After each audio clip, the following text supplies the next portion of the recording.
Hi guys, so you may have seen a couple of my recent videos. I've started making these lovely Necromunda modular tiles. Initially I'm going to be using these for sort of kill team games, but yeah, I am looking into playing Necromunda just because, well, I love the look, feel and sort of the gameplay. But yeah, so I'm making these tiles. There's obviously 2 here. My plan is to initially make 6, maybe even 9, I'm not too sure, but that's obviously the good thing about these. Being modular, you can just sort of add as many as you want. And turn it into whatever kind of shape you want, whether it's like a long, thin sort of plain area or a square. So talking of squares, they obviously all start off like this. It's a 12-inch square MDF, and then I've just got these just sort of generic sort of plain tiles on the bottom, and that's going to be the same on every single tile. Obviously the main difference with the tiles is, well, how I populate it with different sort of, well, parts, machinery, storage units, all the rest.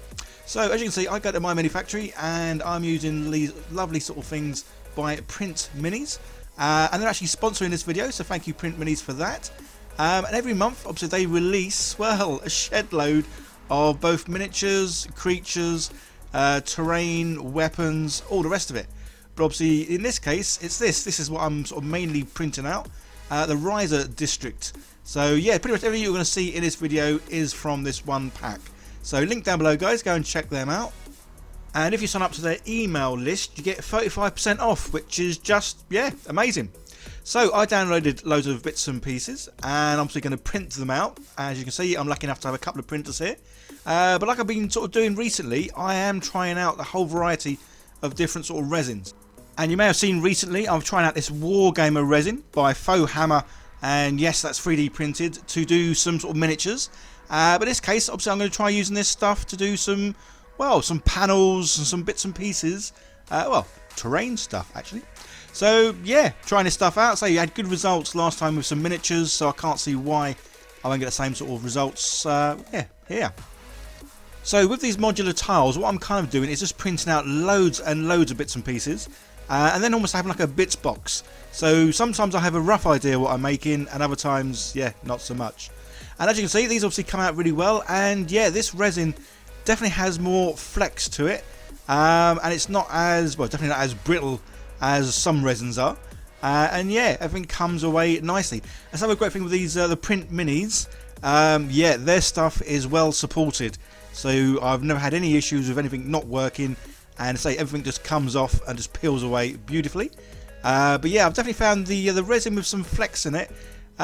Yeah, they come away even easier, so rather than almost like snapping off, these do just bend off, which is really good. So yeah, go and check out Wargamers resin, again, link down below guys. As you know, I always say this, everything I use in my videos, there's going to be links down below. So as I was saying, yeah, I'm basically sort of printing off loads and loads of bits and pieces, just because I say sometimes I have an idea of what I'm going to build, and sometimes I just kind of make things up as I go along.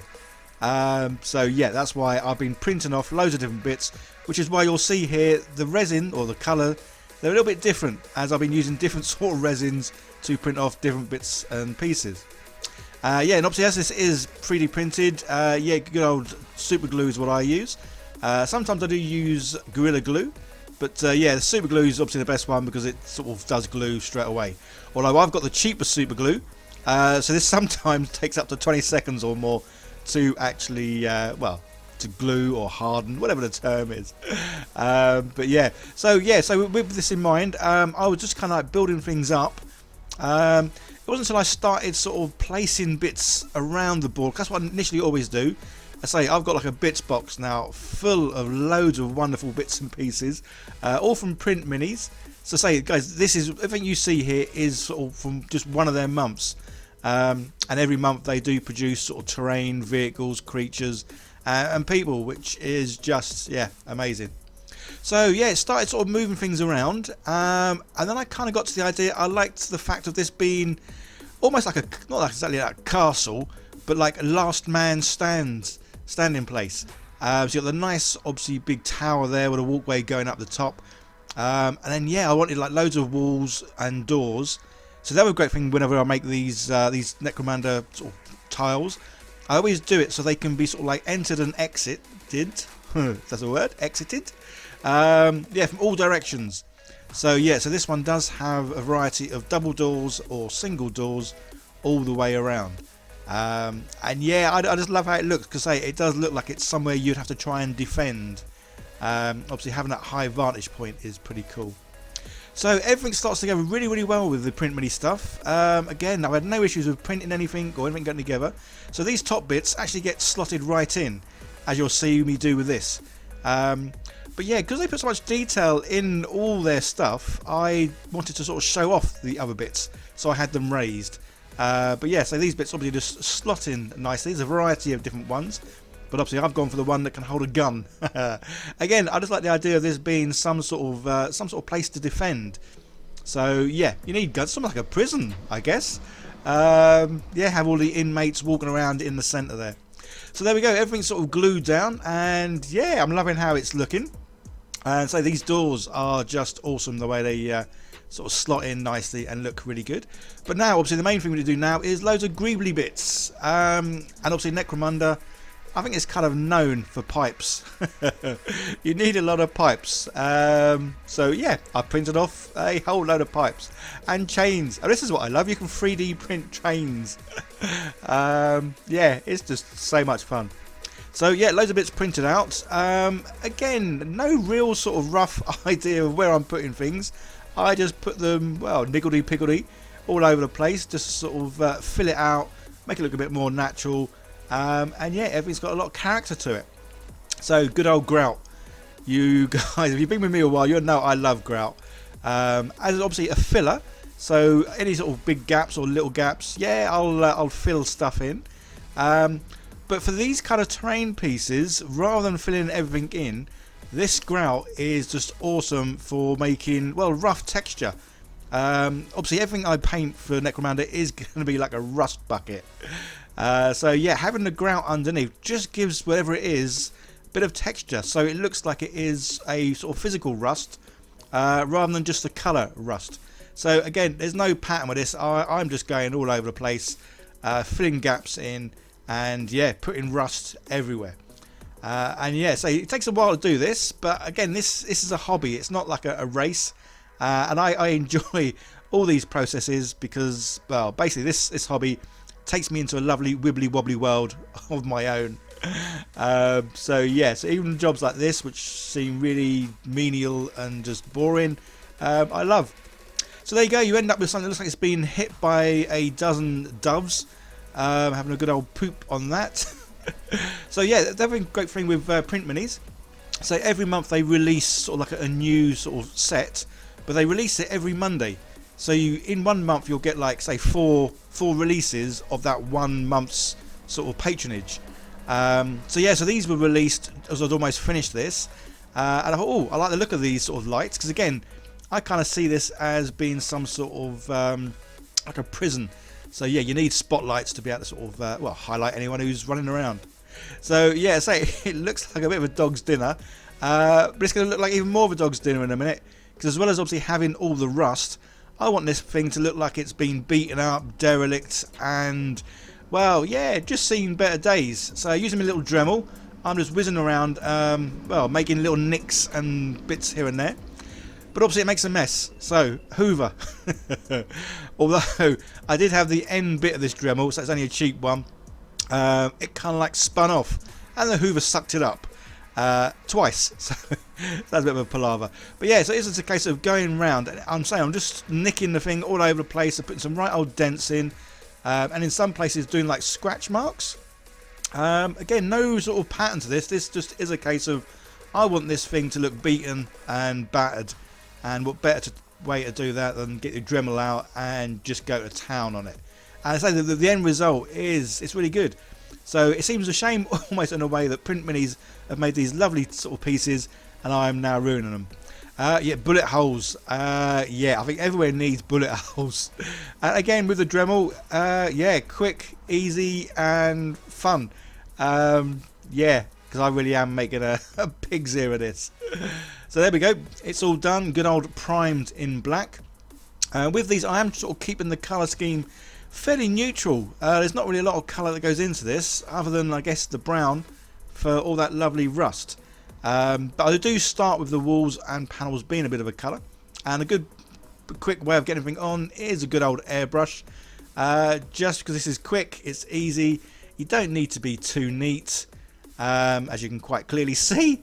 Yeah, bit of a mess, but yeah, that all looks good in the end. And say the air gun, yeah, it's just a fun thing to use, and it is just so quick.